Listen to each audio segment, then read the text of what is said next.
ক্ষুদিরাম বসুর মূর্তির কাছে শনিবার দুপুর 12টায় এসআইইউসি কমিউনিস্ট কাছাড় জেলা কমিটি বিক্ষোভ করে বিশেষ সংশোধন প্রক্রিয়ায় সংখ্যালঘু ভারতীয় নাগরিকদের নাম ছাঁটার চক্রান্তের বিরুদ্ধে স্লোগান দেন।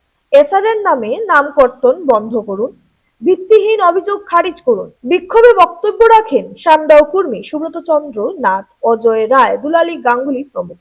বলেন, নিয়ম বহির্ভূত অভিযোগ, মুখ্যমন্ত্রীর বক্তব্যে হয়রানির প্রমাণ, এনআরসি ডিটেনশনের মতো অতীতের চক্রান্ত উল্লেখ করে দাবি প্রক্রিয়া বাতিল, পূর্ব তালিকা বহাল রাখার দাবি উত্থাপন করেন তারা।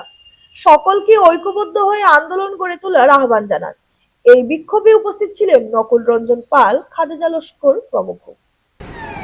যে রাজ্যে এসআরের নামে অর্থাৎ special revision of voter list, voter তালিকা সংশোধনীর নামে হাজার হাজার বিশেষ করে সংখ্যালঘু মানুষের নাম ভোটার তালিকা থেকে বাদ দেওয়া হচ্ছে এবং অত্যন্ত লজ্জার বিষয় যে সাংবিধানিক উচ্চ পদে থেকে আমাদের মাননীয় মুখ্যমন্ত্রী ইদানিং যেসব শব্দবন্ধ ব্যবহার করছেন একটা বিশেষ জনগোষ্ঠীর বিরুদ্ধে, তা অত্যন্ত নিন্দনীয়।